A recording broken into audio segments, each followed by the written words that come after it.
falamos a respeito dessa palavra Cristo, que é o ungido porque o povo de Israel sabia muito bem que alguém que era ungido, ele tinha algum papel, ou ele era profeta, ou ele era sacerdote, ou ele era rei. Esses três ofícios, ele tinha que ter para ser ungido.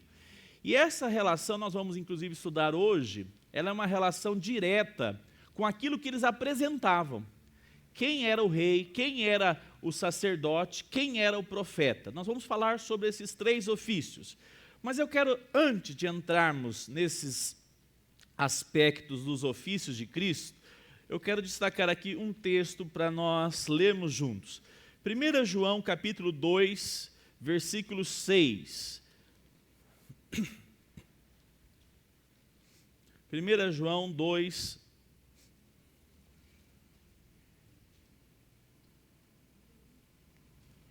só um segundinho.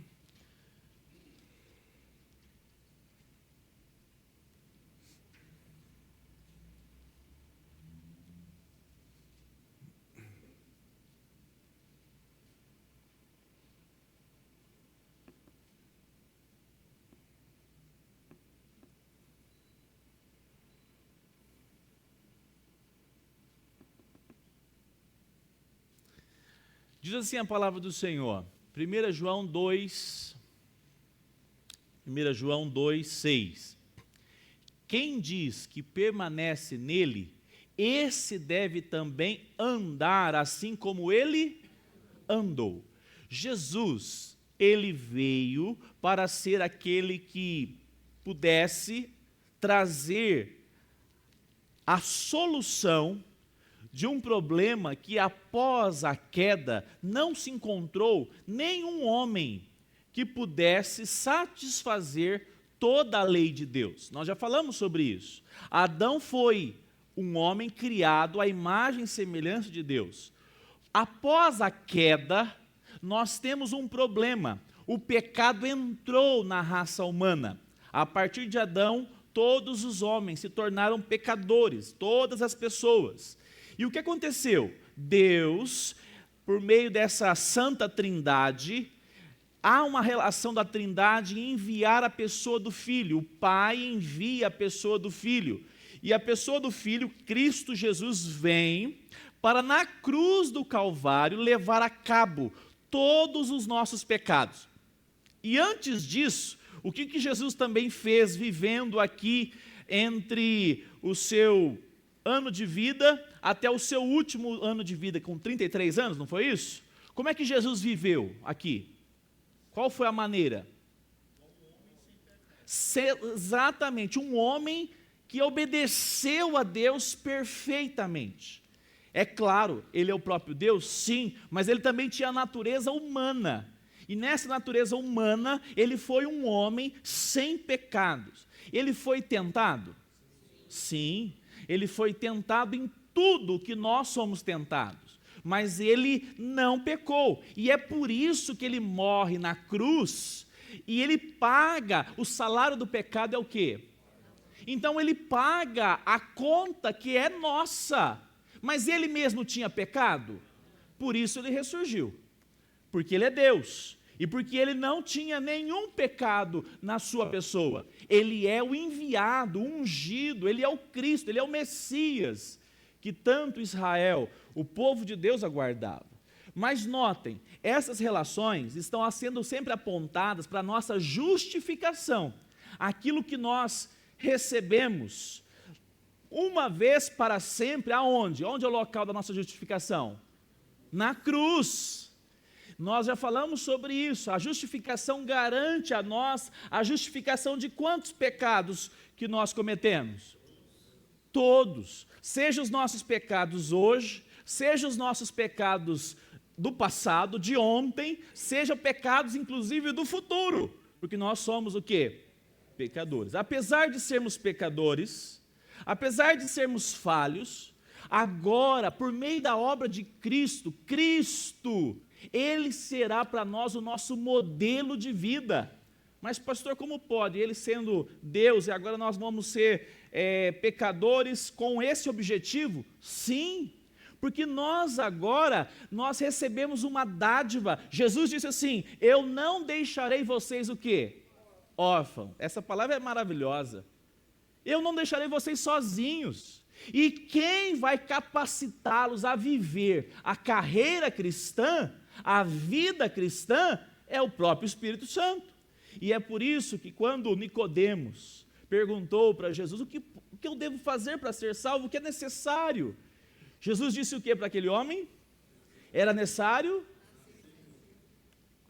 nascer de novo. Então tem uma relação aqui importantíssima. Nem todo mundo poderá viver a vida cristã que agrada a Deus. Nós não devemos ficar, às vezes, até, de certa forma, chocados com algumas pessoas que não conseguem viver a caminhada cristã. A realidade é a seguinte, só pode viver a carreira cristã quem nasceu de novo. Ou não nasceu de novo, ou então está muito mal e precisa desesperadamente da graça do Senhor, produzindo restauração, santificando e trazendo de volta. Mas a realidade é que nós temos um objetivo. Qual o objetivo? O padrão de vida que nós temos em Cristo. Novamente o texto, 1 João 2:6, aquele que diz que permanece nele, esse deve também andar assim como ele andou.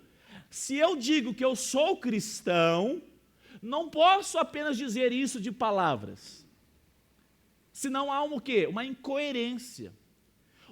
Aonde os fariseus e os religiosos foram reprovados no tempo de Jesus? Eles faziam e viviam de fato a palavra de Deus?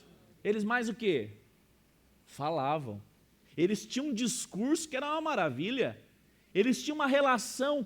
A palavra de Deus, Cristo diz que eles são o quê? Hipócritas. Há uma diferença entre nós sermos falhos e pecadores e sermos hipócritas. Há ou não há diferença? Na vida do pecador que ama Jesus, como é que é a falha? O modelo perfeito é quem? Cristo. Então, o modelo perfeito para a minha vida como esposo, quem é o padrão? Cristo. Falar com respeito, perdoar, ter misericórdia. Ontem a Gisele me puxou a orelha. Tem horas que quando a esposa puxa a orelha, dói mais que gente de fora, não dói? Porque gente de fora, você fala, que cara chato. Em casa, ela falou assim, tem que ter empatia. Eu falei assim, meu Deus, fala, Senhor. Aonde que ela ouviu essa palavra? É que ela não perdeu o culto de domingo. Tem que ter empatia para ajudar a lavar os panos que a gente às vezes usa e deixa no tanque. Cadê os homens aí? Eu já aprendi a lição, é lavar, passar e botar esticado, não guarda ele embolado e molhado. Você também fica bravo, irmã? Você também fica assim, um pouco, como que eu poderia dizer, assustada com a falta de percepção nossa masculina? A gente põe lá no canto e deixa lá, né? Aí o que a gente faz? Como homem natural, a gente faz assim, mas eu sou tão já bom, eu trabalho a semana inteira, eu sou o provedor dessa casa, eu sou um homem alfa, assinado o ogro. Não é assim? Agora, quando você recebe Jesus, nasce de novo, como é que é a relação? Quem é o padrão? Jesus. Então, se eu vejo que ela precisa, de fato, e ela tem razão naquilo que ela está dizendo, eu devo me compadecer, não é assim? É prático o Evangelho. O Evangelho não pode ser apenas algo, como que a gente pode dizer, no campo das ideias, filosófico. O Evangelho de Cristo Jesus transforma o nosso viver. O Evangelho de Jesus santifica o nosso casamento. O Evangelho de Jesus molda o nosso caráter para lidarmos com as pessoas. Antes eu dava uma mentirinha do gasto aqui, porque aí eu ia sair bem. Mas agora eu sou crente. Opa, nasci de novo. Eu tenho que fazer o que então agora? Assumir a perda. Talvez a pessoa vai dizer assim, eu achava que o Fábio era mais ponta firme, mas ele falhou, e ele falou que realmente falhou. Talvez ele até pense, mas nunca vi ele falar que ele tinha errado, né? Ele sempre é justificável, acho que é um padrão humano. Sempre que é pego numa falha, faz o quê? Justifica. Talvez seja um testemunho, a gente fala, eu errei mesmo, atrasei mesmo, não foi nada de extraordinário, eu que não organizei e cheguei atrasado mesmo, não é assim? A relação, porque nós temos agora um modelo, Jesus viveu entre nós, e o seu modelo de vida foi perfeito. Muito bem, mas nós temos alguns outros aspectos. Abra aí, mas antes, vou ler mais um texto para vocês. Romanos 8, 29. Quem pode aqui na projeção já ler para nós, por favor?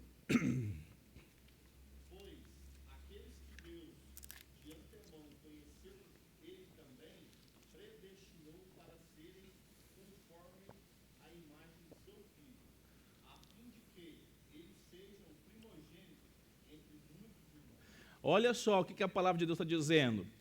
Aqueles que Deus de antemão conheceu, Ele também predestinou. Isso é importante. Todas as pessoas viverão o modelo de Jesus? Às vezes a nossa desculpa é assim, mas todo mundo faz, não é assim que a gente ouve assim? Todo mundo faz isso. Mas nessa situação aqui, qualquer um faz desse jeito. Nós somos falhos, é assim mesmo, normal. Olha o que o texto está dizendo. Pois aqueles que Deus de antemão conheceu. O que isso quer dizer? Que Deus, na sua soberania, Ele decidiu escolher a Irene, escolher o Leonardo, não porque eles são bons ou porque um dia eles renderiam a Cristo, mas porque Deus desejou que eles fossem dele. E se Deus assim preparou que a Irene, o Leonardo fossem dele, Ele mesmo preparou a pessoa de Cristo para pagar a conta dos seus pecados na cruz e para apresentar o modelo de vida que agora não é mais da Irene, não é mais do Leonardo. A vida das pessoas que não conhecem a Cristo, qual que é a frase? Eu faço o que eu bem entendo. Eu faço o que eu quero. Eu faço conforme eu aprendi. Meu pai fez assim. Já viu alguém falar assim? Meu pai fez assim, meu avô fez assim, eu continuo fazendo desse jeito. Essa é uma boa expressão de alguém que não nasceu de novo. Porque alguém que nasce de novo e tem Cristo como referencial, ele agora vai assumir, Senhor, todo o meu histórico foi sempre assim, mas agora eu tenho entendimento que o Senhor me chamou, olha lá, o Senhor me chamou, o Senhor me predestinou para que eu tivesse um padrão de vida. E qual é o padrão? O padrão é Cristo Jesus. Louvado seja Deus por isso. Quantas vezes você já também teve a oportunidade de testemunhar Cristo? Nós precisamos dizer isso. Olha, em outra época, de vez em quando eu escuto o Machado falar isso, né? O Machado expressa assim porque a gente vê a conversão genuína. Louvado seja Deus por isso. Mas, às vezes a gente ouve, se fosse em outra época, minha atitude seria totalmente diferente. Você já teve atitudes assim? Você pensou, respirou, Senhor, eu sou chamado para viver segundo o plano que o Senhor tem para a minha vida. A coisa mais triste que existe é nós não termos o padrão de Cristo e nos colocarmos num contexto chamado igreja. Nós podemos fazer parte de um grupo religioso, mas nós não experimentamos ainda ter o senhorio de Cristo nas nossas vidas. Isso faz toda a diferença. Como que a gente vai tratar os filhos, os pais. Nós somos perfeitos? A gente tropeça, pede perdão, A gente fica envergonhados. Mas a gente deseja o padrão que é de Cristo. Quem decide agora o que nós vestimos? Quem decide o padrão dos filhos? Uma pessoa me contou um exemplo, achei interessante. Diz que os meninos foram para a casa uma pessoa visitar, o pastor levou as crianças, e aí os meninos estavam brincando lá, e aí ele deu uma coordenada: crianças, são 3, fiquem quietinhos aqui. Aí a pessoa falou assim: não, pastor, pode ficar tranquilo, a casa é minha, a casa é nossa, fica à vontade. Aí ele brincou assim, né? A casa é sua, mas os filhos são meus. Filho de crente, o padrão não é o mundo. O filho de crente tem um padrão. Se aquele pai é servo de Deus, aonde estiver, ele está levando o nome de Cristo Jesus.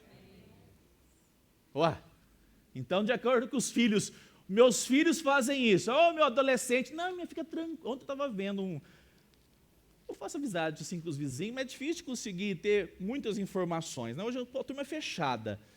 E hoje eu vejo um adolescente lá, já para jovem já, leva o namorado para casa, leva todo mundo para casa. Aí você tem uma adolescente, fala: não, pai, mas a fulana namora na casa deles. Leva o namorado, passa o final de semana, o quarto é fechado, a chave fica totalmente trancada. É. Então tá, só que esse padrão é mundano.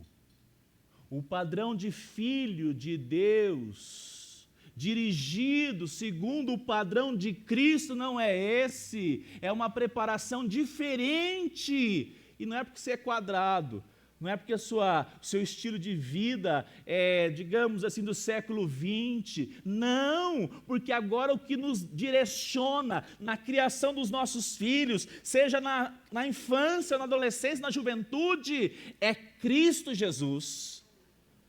Eu já vi falar para você: o dia que você tiver, Dona Fátima falou muito essa frase, o dia que você tiver a sua casa, a sua vida, você define o que você vai fazer. Enquanto você estiver aqui, você respeita, porque aqui é uma família que teme ao Senhor. Falar quando tem 4 anos é fácil, mas quando tem 15, 16, 17, tem que pontuar. Nós somos povo do Senhor, é isso que o texto está dizendo, o padrão é Cristo. Notem, Cristo foi perfeito e nos chama. Cristo deseja a perfeição em nós, Ele sabe que nós somos falhos. Quando que nós seremos perfeitamente como Cristo?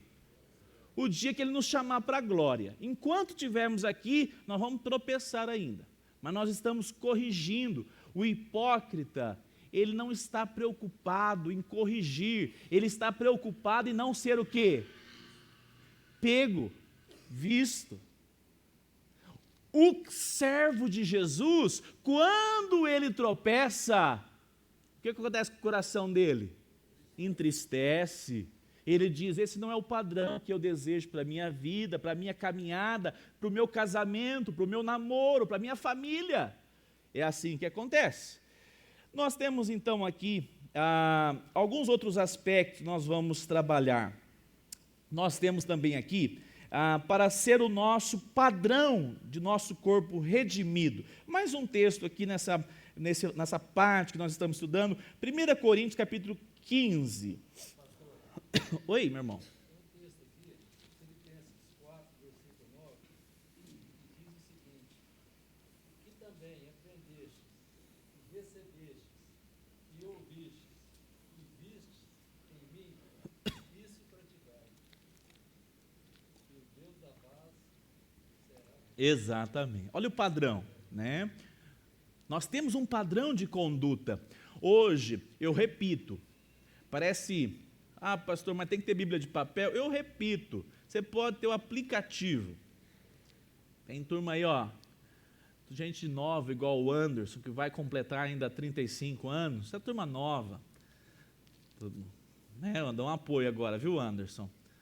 O Alex também é novo. Vocês podem usar o aplicativo à vontade, vocês gostam, né? Eu também uso. Mas a realidade é que se nós não passarmos tempo com a palavra de Deus durante a semana, quem vai moldar os nossos padrões de comportamento? Quem? O mundo! O mundo está aí apresentando todo dia, através do que fala, do que veste, do que propõe, do que ouve. É isso. É a relação, irmão Luiz. Hoje a igreja brasileira entrou naquele contexto. E a Bíblia a gente usa no domingo. A Bíblia a gente pega na hora do culto. Ou então chega até a Bíblia, a gente vai ver o pastor ler lá no domingo. Não, a palavra de Deus foi nos deixada para que ela possa ser o nosso norte, a nossa bússola na caminhada com Cristo. Sem ela, eu dou vazão, eu posso ser crente, eu posso amar Jesus, eu vou dar vazão à minha natureza humana caída. Isso vai ser uma tragédia. O padrão de Deus é esse, né? Como nosso irmão acabou de ler. Nós temos também um privilégio. Cristo Jesus tinha um corpo como o nosso. E o que aconteceu com ele? 1 Coríntios capítulo 15, versículo 42. Diz assim, nós vamos até o 44. Pois assim também é a ressurreição dos mortos. Semeia-se o corpo na corrupção, ressuscita, semeia-se em desonra, ressuscita em glória. Semeia-se em fraqueza, ressuscita em poder. Semeia-se corpo natural, ressuscita corpo espiritual. Se há corpo natural, há também corpo espiritual. Olha só o que a palavra de Deus está dizendo. Agora, 1 Coríntios capítulo 15, verso 23. 15 e 23. 1 Coríntios capítulo 15, versículo 23. Olha só. Cada um, porém, na sua ordem, Cristo, as primícias, depois os que são de Cristo, na sua vinda. Uma das coisas que Cristo inaugurou por meio da sua morte foi a ressurreição do corpo. A palavra ali que diz primícias é um termo da área lá do Marquinhos, é um contexto agrário. As primícias era a primeira parte para examinar se aquela colheita seria o quê? Boa. Então, o texto está dizendo que Paulo está apontando Cristo foi o primeiro a ressuscitar, de maneira que a sua ressurreição, eu repito, ele paga os nossos pecados na cruz para satisfazer a justiça de Deus, e após, ao terceiro dia, ele ressurgiu, ele foi visto inclusive pelos discípulos, mas agora os discípulos viram, ele estava em um corpo o quê? Um corpo diferente, um corpo chamado glorificado. Eles reconheceram que era Jesus, mas tinha alguns detalhes que eles quase que tinham dificuldades. Ele não tinha limitação como esse corpo físico tem. A ressurreição de alguém quando morre, inclusive nós vamos depois orar pela família de um presbítero da 10ª igreja, né, Ronaldo? O nome dele mesmo? Ivan faleceu essa noite. Olha, o Ivan faleceu essa noite, presbítero na igreja, falece, aqui o corpo físico fica, mas a ressurreição acontece na mesma hora e ele é encontrado por Cristo na sua presença para todo sempre. Por que isso? Porque Jesus inaugurou esse novo caminho. Jesus inaugurou por mediante o pagamento dos pecados que te condenava. Se o salário do pecado era a morte, você não podia ir para o céu, mas Jesus Cristo paga na cruz do Calvário, e a partir do momento que você recebe Jesus como seu Senhor e Salvador, a sua ressurreição está garantida, mediante a fé na pessoa do mediador, na pessoa de Cristo Jesus. Louvado seja Deus por isso. Por que foi então importante essa relação do aspecto físico do corpo? Porque Jesus também, como nós, tinha um corpo como esse, e após a sua ressurreição, ele tinha agora um corpo glorificado. E essa é uma relação importante para nós, né? Alguns têm dúvidas disso, né, Cida? Por exemplo, mas lá, não vou saber quem que era... Quem que quer ir primeiro aqui? Alguém? Não, ninguém quer, né? Então, esse aqui é o pastor Fábio mesmo? Mas será que é ele? Será que não é? Como assim, né? Como assim? A gente pode ter a plena consciência, Kleber, porque você vai olhar para lá e falar, é o pastor Fábio, sim, olha lá, olha ele lá, eu conheço ele, senão nós não seríamos quem? Nós. É claro que haverá esse reconhecimento, tanto é que Cristo foi reconhecido entre os discípulos, e depois que ele se apresentou, e ele revela esse corpo glorificado, ele até teve um momento com eles ali, então é uma identificação clara, um para com o outro, porque senão nós deixaríamos de ser quem nós somos, né? Esse é um ponto no mínimo, intrigante, né? E, ao mesmo tempo, importante. Muito bem, nós vamos caminhar aqui. Eu quero falar também a relação desse corpo de Jesus, né? Para sempre. João 20, 25, por favor.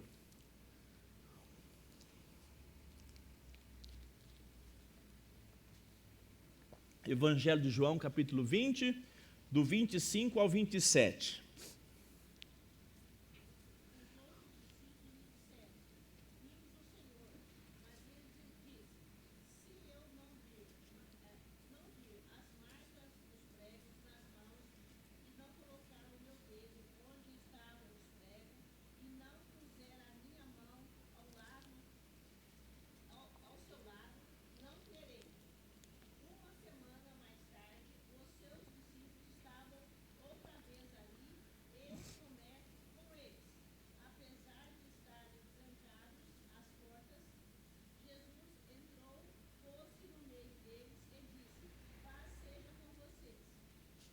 Muito bem. Olha o que aconteceu. 27.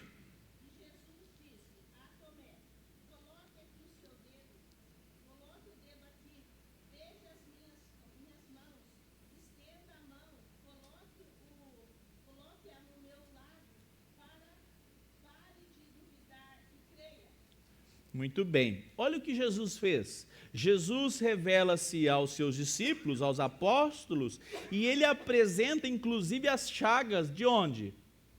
Aonde que ele contraiu essas chagas? O furo na mão? Na cruz. Então nós teremos Jesus eternamente como um de nós. Interessante isso. O Deus que se importou em salvar você e a sua família, a nós, ele se fez homens, seres humanos. Ele se fez ser humano para alcançar os seres humanos, para alcançar essa relação de um povo separado. Todos, não, um povo que ele mesmo escolhe para ele, mas mediante a sua vida nesse corpo físico, e ele vai ser exaltado e adorado por quanto tempo? Eternamente. Nós vamos olhar para ele e dizer: ele foi um de nós e morreu em nosso lugar e comprou a nossa justificação mediante a sua entrega na cruz do Calvário. Louvado seja Deus. Por isso, essa relação, que muitos chegam até a dizer, né, nós veremos Jesus lá de maneira corpórea. Claro que veremos, assim como Tomé, e estava com dúvida, né, será que é de fato? Tomé duvidou. Jesus: não duvide, mas creia. Mas creia. Louvado seja o Senhor Jesus por isso. Fazendo perguntas difíceis, né? A gente sabe que Deus Pai e o Espírito Santo não tem corpo físico, né?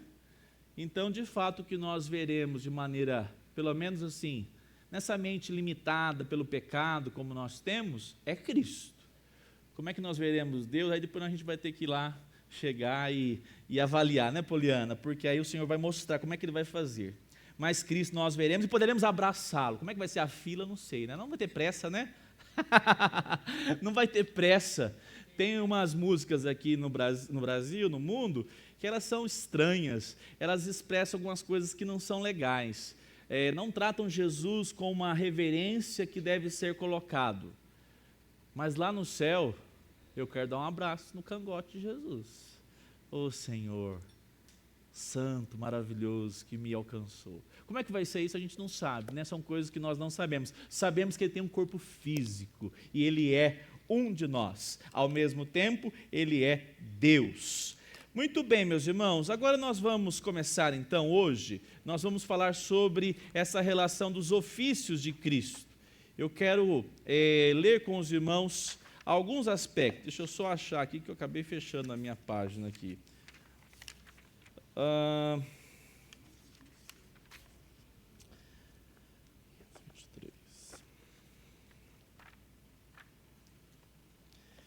Muito bem. Os ofícios de Cristo, nós temos esses três que eu mencionei hoje já. Nós temos o profeta, o sacerdote e o rei. Referências de profeta: Natã, 2 Samuel 7:2. Por favor, aqui na tela rapidamente. 2 Samuel capítulo 7. O rei disse ao profeta Natã: veja, estou morando num palácio feito de cedro, mas a arca de Deus se encontra numa tenda. O rei procurou o profeta tinha um papel de ser o quê? Ele fazia o quê? Qual que era o papel do profeta? Ele era o mensageiro de Deus. Ele é aquele que vinha diante do rei, diante de qualquer pessoa que Deus havia destinado uma mensagem. E o profeta proclamava o que Deus tinha dito a quem? A ele. Então olha só o que acontece aqui. Um dos profetas mais famosos da palavra de Deus é Natã, um profeta que vai ser inclusive consultado por Davi. Davi queria construir um templo, né? Ele procura o profeta. Olha só, outro ofício aqui também tão importante. Esses três são os principais ofícios no Antigo Testamento. O sacerdote. 1 Samuel 30, versículo 7. Algum irmão leia aqui na tela, por gentileza. 1 Samuel 30, 7. Davi disse a Abiatar, o sacerdote, filho de Aumelê, traga aqui a estola sacerdotal, e Abiatar a trouxe a Davi. Isto. Ali é o momento onde Davi, novamente o rei, precisa de entendimento se deve avançar contra os inimigos ou não. E olha o que aconteceu. Davi chama Abiatar, que é o sacerdote, para fazer uma consulta. Como é que eu vou fazer? Eu tenho que apresentar um culto ao Senhor. Mas não era de qualquer maneira, tinha que chamar o sacerdote. Não podia que nem hoje nós podemos reunir aqui, quantos o Senhor Jesus se faz presente? 2 ou 3, né? A gente tem uma relação bíblica. A gente pode se juntar como num pequeno grupo e invocar o nome do Senhor. E o Senhor nos ouve? Mediante o novo caminho que é Cristo Jesus, sim. Mas na antiga aliança não era assim. Essa relação tinha que ser um sacerdote consultado. O sacerdote ia fazer todo o ritual de culto, de adoração. Havia um protocolo que o sacerdote cumpria. E o terceiro ofício, o rei. 2 Samuel 5:3. Olha lá. Assim todos os anciãos de Israel foram falar com o rei em Hebrom. E o rei Davi fez com eles uma aliança em Hebrom, diante do Senhor. E eles ungiram Davi rei sobre Israel. Cádio, aumenta um pouquinho, por favor, se você conseguir. Estou achando que está baixo, tá? Para mim, não sei, mas estou tendo que forçar um pouquinho mais aqui. Então, meus irmãos, olha só, notem o detalhe que nós temos aqui. Nós temos esses três ofícios lá no Antigo Testamento, ok? Sacerdote, profeta e rei. Rei, profeta e sacerdote. Cristo Jesus vem para cumprir esses ofícios. Cristo, ele é apontado, nós vamos ver aqui por Moisés, como o grande profeta que viria. Deuteronômio capítulo 18, versículo 15. Abra sua Bíblia aí, Deuteronômio.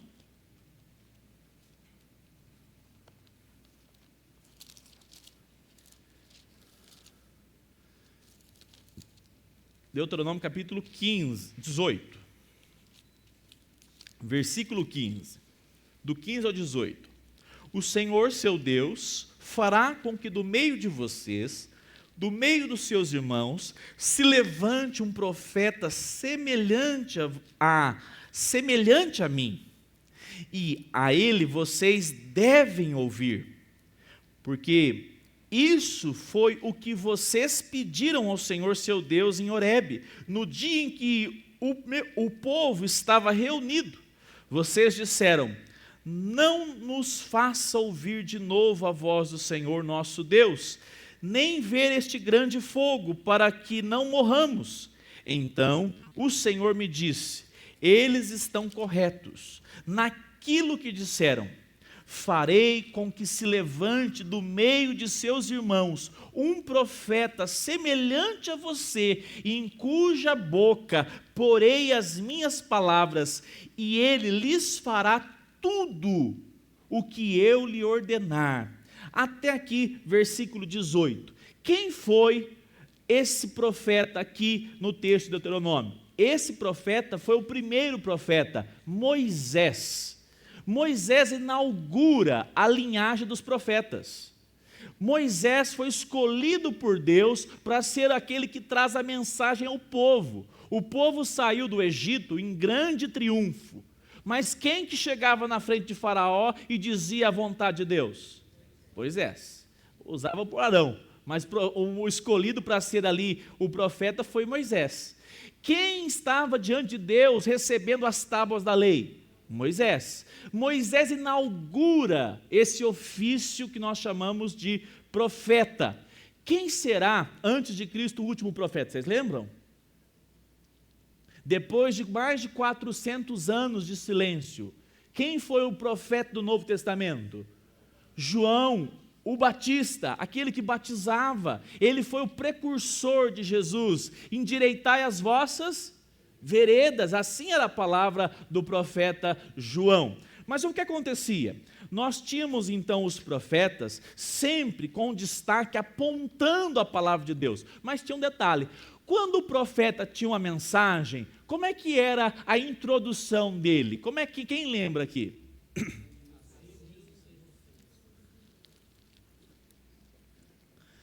De vez em quando surgem alguns profetas aí nesses grupos, e aí diz assim, né, Eliana, bem forte: assim diz o Senhor. Aí você deveria, se você estiver nesse grupo, você fala assim: espera aí, deixa eu pegar minha Bíblia. Pode falar agora, qual que é a referência que você vai trazer? Aí eles vão ficar um pouquinho meio perdidos, né, Camila? Por quê? Porque não há hoje revelação profética que não esteja onde? Na palavra de Deus. Toda a revelação profética hoje está aqui. Nós temos, inclusive, como profeta, o dom de profecia, sim, mas qual profecia? Essa aqui, ó, as Escrituras Sagradas. E nós podemos dizer, assim diz o Senhor, mas é assim, nós vamos ter a pauta da palavra de Deus. O profeta tinha que dizer isso, assim diz o Senhor. Notem um detalhe importante. A respeito de Cristo, nós teremos uma importante diferenciação que o próprio Novo Testamento não vai chamar Jesus de profeta. Quem reconhecia Jesus como profeta eram as pessoas. Nós vamos explicar isso. Por quê? Porque tem um detalhe importante. Abra sua Bíblia aí, nós vamos ler em Hebreus, capítulo 1. Hebreus 1:1. Eu vou ler aqui rapidamente. Antigamente, Deus falou muitas vezes e de muitas aos pais, pelos... Olha só, antigamente Deus falou muitas vezes e de muitas maneiras. Tinha teofania? Tinha, gente. Deus não falava com Abraão assim, ó, o Senhor falou, eu vou destruir Sodoma, não foi isso? Era uma maneira de Deus falar lá, ó, Hebreus 1:1. Antigamente, Deus falou de muitas vezes de muitas maneiras. Deus falava por teofania, Deus falava por meio do profeta, claro que falava. Deus falava de diversas formas. Mas olha só o que acontece. Mas, nesses últimos dias... nos falou por quem? Não fala profeta.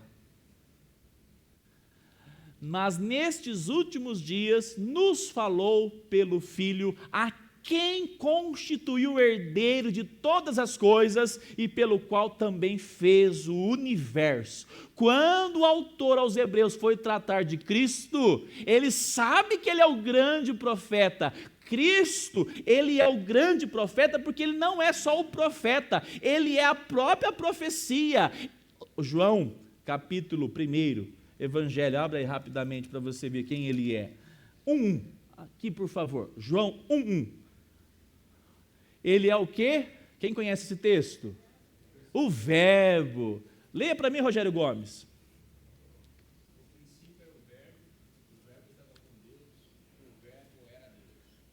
Muito bem, olha só quem é a pessoa do Filho. No princípio era o Verbo é o Logos. O que é o Logos? É a palavra.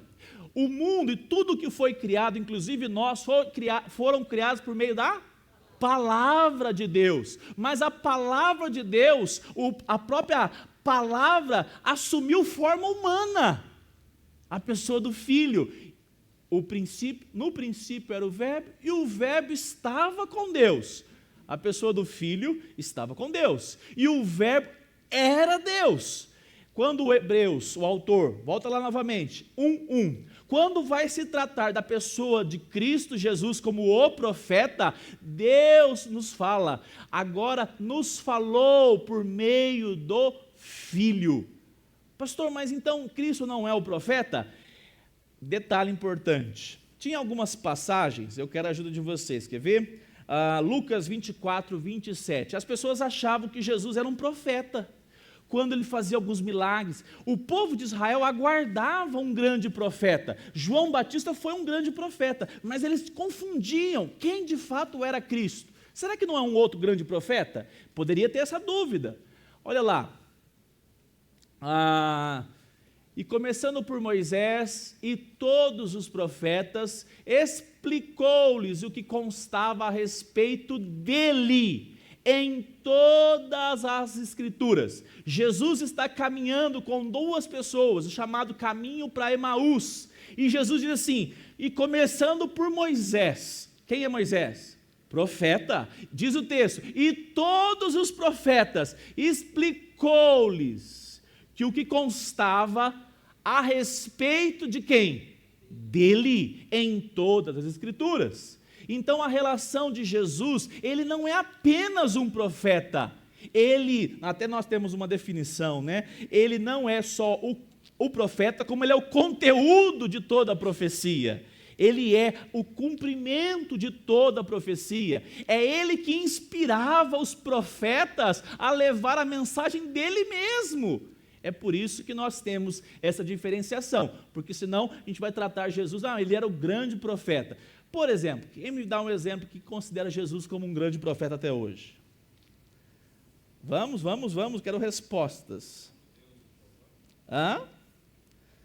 Não, uma religião que está crescendo no mundo. Isso é. Eles tratam Jesus como um grande profeta. Um profeta que veio, assumiu o seu papel aqui, foi importante, mas ele não é Deus, ele não é a pessoa do Filho de Deus. Ele é um profeta que tem o objetivo, inclusive, de anunciar quem? Alá. Ele anuncia a relação onde Alá, ele é o grande Deus, ele coloca, inclusive, me fugiu o nome do mediador deles lá, o Maomé, essa relação onde Cristo tem um papel profético apenas, mas assim como outros foram profetas, e a palavra de Deus está apontando que agora o profeta, semelhante essa relação de Jesus, ele não ser apenas um fazedor de milagres. Encontrei mais um texto para nós aqui, João 6,14. Quando as pessoas viram o sinal que Jesus havia feito, disseram, vamos juntos? Este verdadeiramente o profeta que devia... Quem falou isso? As pessoas. Os autores, inspirados pelo Espírito Santo, tiveram pelo Espírito Santo a prudência de falar assim, olha, quando nós tratarmos sobre ele, é a pessoa do Filho, a pessoa do enviado de Deus, o Filho. E essa relação do profeta, as pessoas tinham, porque eles aguardavam um grande profeta, mas na realidade eles foram pegos de surpresa, porque eles não estavam só diante de um profeta, eles estavam diante do profeta, a relação onde ele agora, olha o que Moisés escreveu, ele vai anunciar todas as palavras que vocês devem andar. A diferenciação é que esse Cristo, o nosso Cristo, o Cristo das Escrituras, ele não é apenas um profeta, mas ele cumpre o papel, ele faz o anúncio do reino de Deus, ele assume um papel apontando que ele é o cumprimento de todas as profecias. Para nós caminharmos aqui, 1 Pedro 1:1, por favor. Pedro, apóstolo de Jesus Cristo, aos eleitos que são forasteiros da diáspora, no Ponto, na Galácia, na Capadócia, na Ásia da Bitínia. Eleito segundo a presciência de Deus Pai em santificação do Espírito Santo, para a obediência e aspersão do sangue de Cristo, que a graça e a paz lhe sejam multiplicadas. Deixa eu só conferir aqui a minha referência.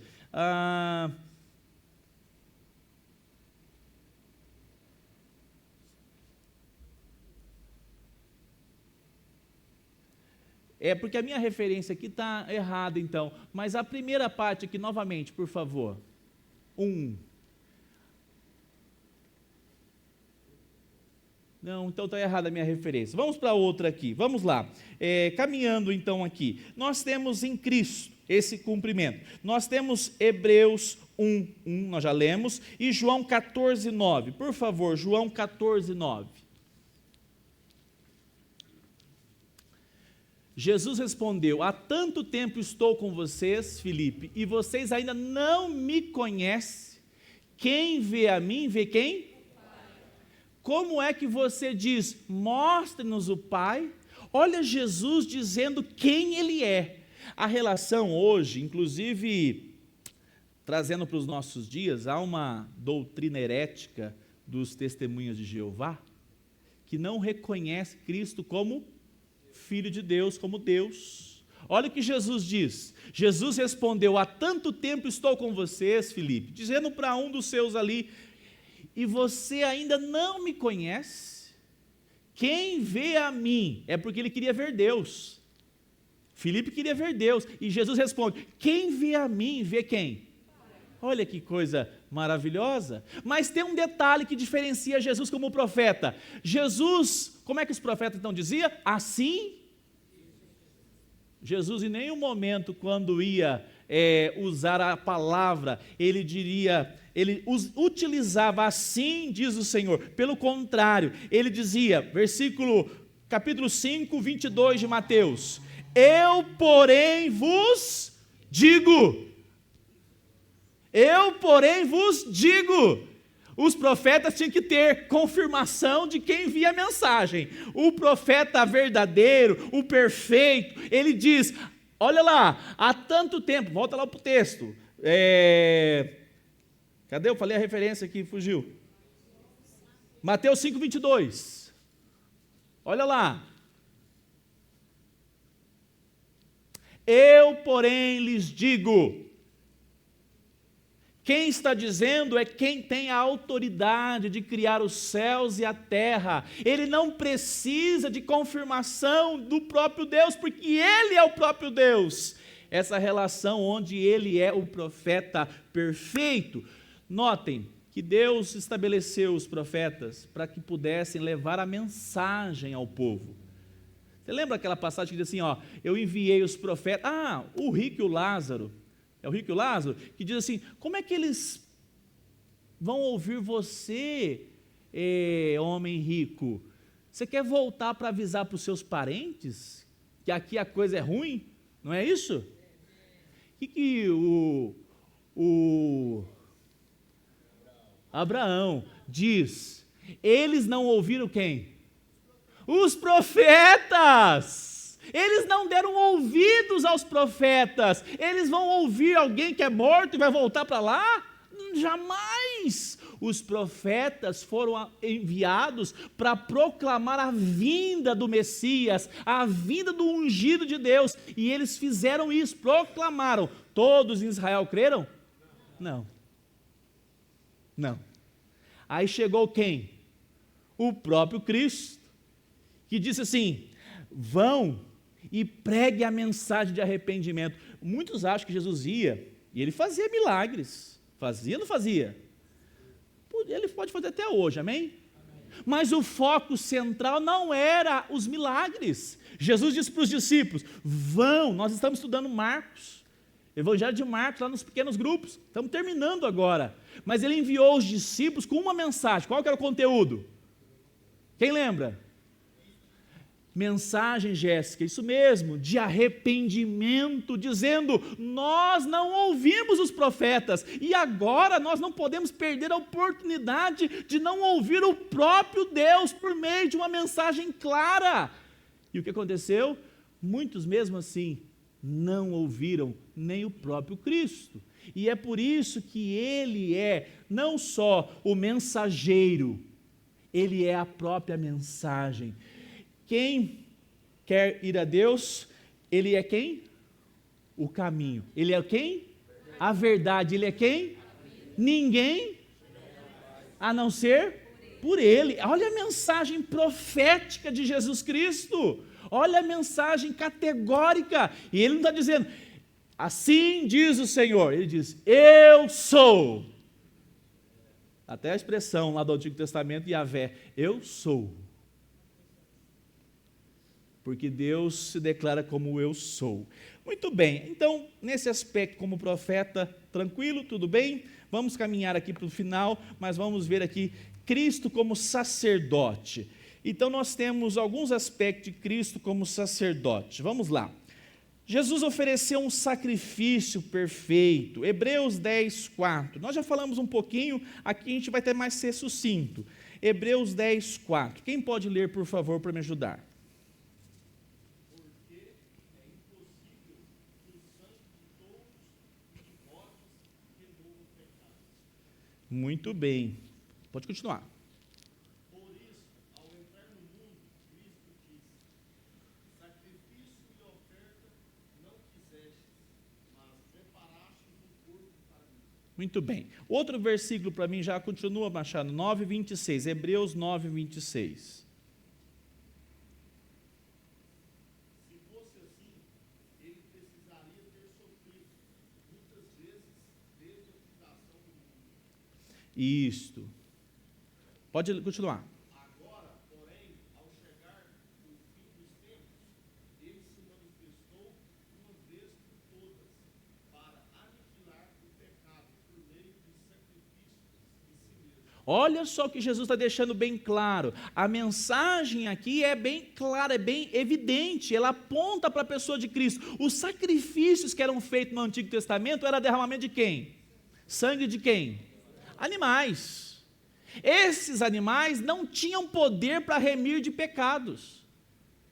Eu até gosto da expressão assim, ficou em suspensão os pecados do Antigo Testamento. Todos que vieram antes de Jesus, os pecados ficou assim, tem que resolver esses pecados. Mas tinha que obedecer a um ritual que Deus estabeleceu. Então vai lá e oferece o sacrifício, derramamento de sangue, de bodes, assim, papapá. Tudo isso apontava, olha lá o que o texto está dizendo. Agora, porém, ao chegar o fim dos tempos, ele se manifestou, quantas vezes? Tem pessoas que acham que Jesus vai voltar ainda como servo sofredor. Não. Ele já cumpriu uma vez só, por isso que o sacrifício de Cristo, ele é, além de ser vicário, é substitutivo, esse sacrifício é único. Aconteceu na história e uma vez para sempre. É por isso que os nossos pecados podem ser perdoados. Tanto os de ontem, os de hoje e os de amanhã. Porque na cruz, uma vez para todo sempre, Cristo foi imolado ali, apresentado como sacrifício. Olha o que diz o texto. Para aniquilar o pecado por meio do sacrifício de si mesmo. Jesus se apresentou não somente como profeta, mas também revelando a Israel, que conhecia tanto esses ofícios, como o próprio sacrifício. Ele não era só o sacrifício, ele era também o próprio sacerdote. Ele apresentou-se como sacerdote e, ao mesmo tempo, como oferta para ser sacrificado em nosso favor. Hebreus capítulo 4, verso 14. Hebreus 4, 14. Cara, assim tá bom, viu, agora? Acho que nesse ponto aí. Tendo, pois, Jesus, o Filho de Deus, como grande sumo sacerdote, que adentrou os céus, conservemos firmes a nossa confissão. Muito bem, olha só o que diz o texto. Tendo, pois, Jesus, o Filho de Deus, como grande sumo sacerdote. Ele fez o quê? Ele adentrou os céus. Uma coisa que é um pouco assim, vaga para a gente, é apresentar no Antigo Testamento o ritual de sacrifícios. Porque você imagina uma coisa assim, no mínimo, sanguinária. Chegava a família do Rodrigo, não sei se com esses trajes, mas chegava diante do sacerdote, está aqui o meu carneiro, está aqui um boi, está aqui um boi, e eu quero que o senhor faça lá o sacrifício. O sacerdote olhava para o Rodrigo e falava, mais um pecador aqui, né? Então tá bom, passa para cá.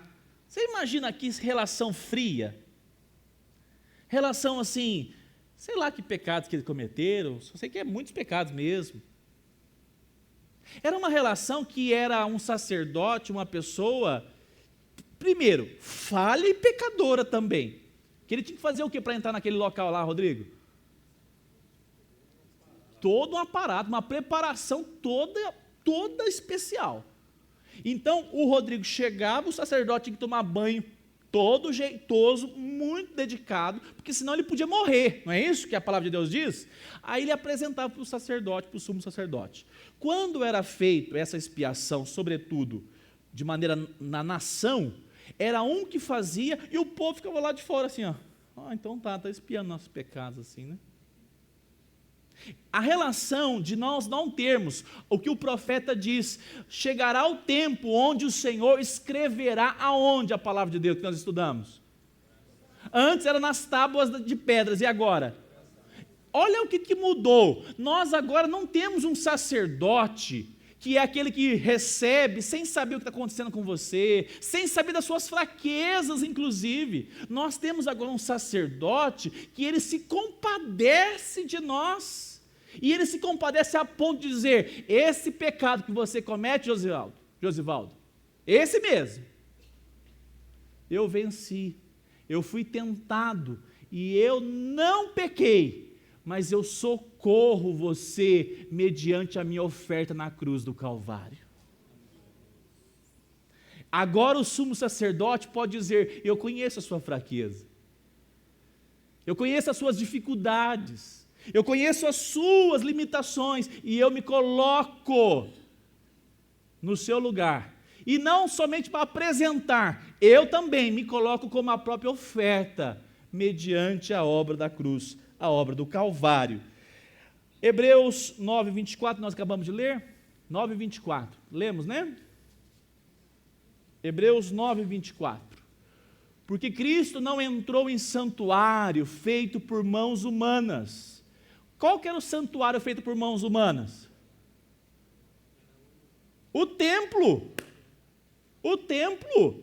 O sacerdote entrava naquele processo do templo para entrar lá e fazer uma expiação para a nação, para as famílias. Agora o que o texto diz? Figura do verdadeiro santuário, porém no próprio céu, para comparecer agora por nós diante de Deus. Então hoje você pode dizer na sua casa, Senhor, eu não tinha nenhuma condição de participar do culto. Hoje é ceia, hein? Ceia do Senhor para os membros. Senhor, eu não poderia participar desse culto hoje. Eu pequei, eu estou novamente lutando contra esse pecado, eu falei demais, seja qualquer coisa. Do mínimo, a gente gosta de expressão assim, mas não existe diferença, né? Pecadinho, pecado, é pecado. Mas a gente pode dizer, Senhor, mediante a tua oferta na cruz do Calvário, mediante a ação do Senhor me apresentar diante de Deus, dizendo, eu na cruz morri por conta da vida da Antônia, e por ela eu cobri a vida dela com meu sangue derramado na cruz. O sangue de Jesus tinha pecado? Não, então ele satisfez a justiça de Deus, e por isso a Antônia pode dizer, Senhor, mediante, confiada no teu sacrifício, na tua expiação, eu mais uma vez vou participar do culto, mais uma vez vou ceiar com meus irmãos, porque nós temos algo em comum, nós somos lavados e remidos com o mesmo sangue, o sangue do Cordeiro expiatório, Cristo Jesus na cruz do Calvário. Amém. Louvado seja Deus. Para nós caminharmos então hoje e finalizarmos, Jesus nos aproxima continuamente. Hebreus 6,19. Olha só o que diz a palavra de Deus. Hebreus 6,19. Temos essa esperança por âncora da alma, segura e firme, e que entra no santuário que fica atrás do véu. Nós vamos até o 20. Onde Jesus, como precursor, entrou por nós, tendo se tornado sumo sacerdote para sempre, segundo a ordem de... Alguns vão dizer, mas pastor, Jesus não tinha a linhagem de Arão, né? Porque quem tinha que ser profeta? Quem tinha que ser sacerdote? Os da linhagem de Arão. Melquisedeque está antes de Arão ou está depois? Bem antes. Jesus, ele é sacerdote de uma ordem distinta dos aronitas. Jesus foi colocado como sacerdote da linhagem de Melquisedeque, que é uma relação lá de Gênesis, nós estudamos inclusive esse ano, o ano passado, né? Melquisedeque foi uma figura que apareceu ali para Abraão, e naquele contexto todo ele serviu a Deus, ele era uma figura ali, no mínimo enigmática, e o texto diz que Cristo é descendente, ou melhor, ele é sacerdote da ordem de Melquisedeque, ele preenche esse propósito de ser sacerdote, não porque ele simplesmente surgiu como sacerdote, mas porque ele cumpre essa relação. Depois, inclusive, a gente pode ver alguns detalhes a mais, hoje está bem escorrido para o final, a respeito da ordem de Melquisedeque, tá bom? Sobretudo o sacrifício e a relação como sacerdote, né? Nós vamos também terminarmos aqui hoje dizendo lá em Hebreus, deixa eu ver se aqui, isso, Hebreus 10, vamos ler juntos, 19, olha só o que diz o texto, Êxodo 10, 19. Está errada a minha referência? Sim, Hebreus 10, 19.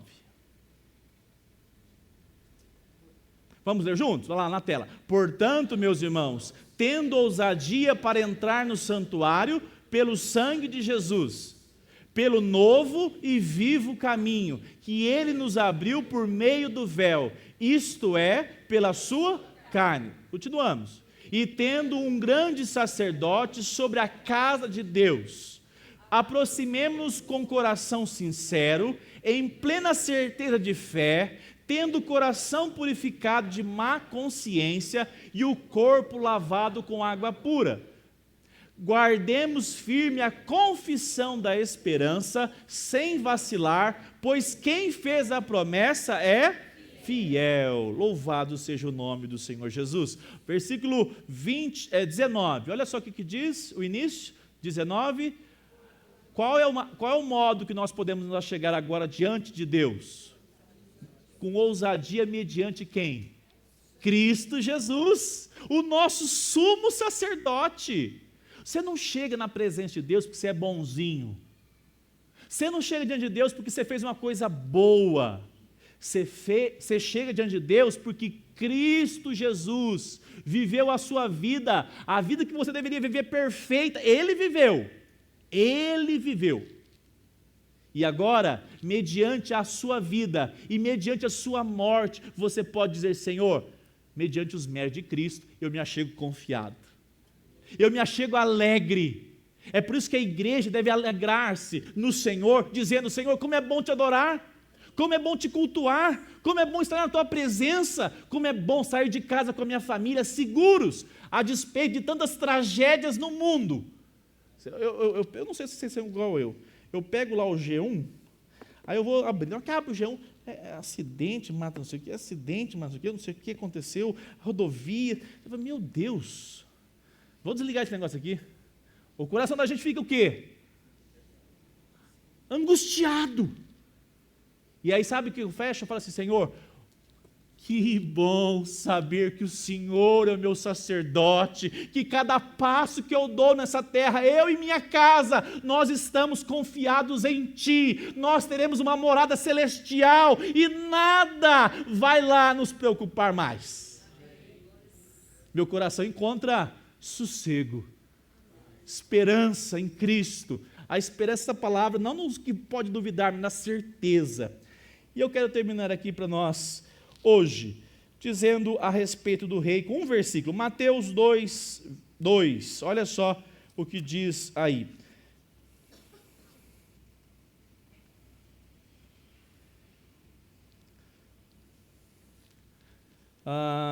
Quem pode ler, por favor? E perguntava: onde está o recém-nascido, rei dos judeus? Porque vimos a sua estrela no Oriente e viemos para adorá-lo. Podem não reconhecê-lo, mas Jesus, daquele momento, como ainda um bebê, é apresentado ao mundo. E aqueles homens que foram ali adorar o Senhor Jesus, direcionado por um anjo, declara, versículo no início, onde está o recém-nascido rei dos judeus? João 6,15, olha só, qual é o reino de Jesus? Jesus ficou sabendo que estavam para vir com a intenção de fazê-lo rei à força. Opa! Queriam resolver o problema deles. Quem quer um bom presidente da República? Quem quer um bom prefeito agora? Está no momento é o prefeito, resolver os problemas sociais, acabar com a fome. Todo mundo quer, não é assim? Claro que quer. Aí queriam fazer Jesus rei, governador em Israel. Temos agora o grande rei. Depois de Davi, agora nós temos o rei que vai destronar César. Jesus deu uma resposta para eles. Frustrou muita gente. Olha só a resposta de Jesus. Então ele se retirou outra vez sozinho para o monte. Verso 16. Ao final do dia, os discípulos de Jesus desceram para o mar. Aqui não fala, mas olha só, João 18:36 agora. Qual é o reino de Jesus? Jesus respondeu: o meu reino não é... Opa! Frustrou a turma. Ele não vai combater o César? Ele não vai melhorar a economia? Ele não vai resolver os problemas sociais? Frustrou muita gente. Jesus declara: o meu reino não é deste mundo. Se o meu reino fosse desse mundo, os meus ministros se empenhariam por mim, para que eu não fosse entregue aos judeus. Jesus está sendo confrontado porque tinha gente que queria prender Jesus, Pedro tentou negar, tentou não deixá-lo. Jesus disse: fica tranquilo, o meu reino não é neste mundo.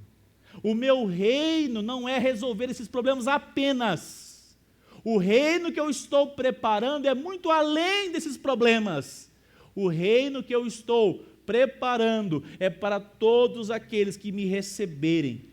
Eu lhes darei o poder de serem chamados filhos de Deus e reinar eternamente com Ele. Irmãos, eu termino hoje dizendo, você lembra o que começou lá em Adão? Qual era o projeto de Deus para Adão, Rogério Gomes? Se nós analisarmos, Adão era profeta, mas tinha o papel de profeta.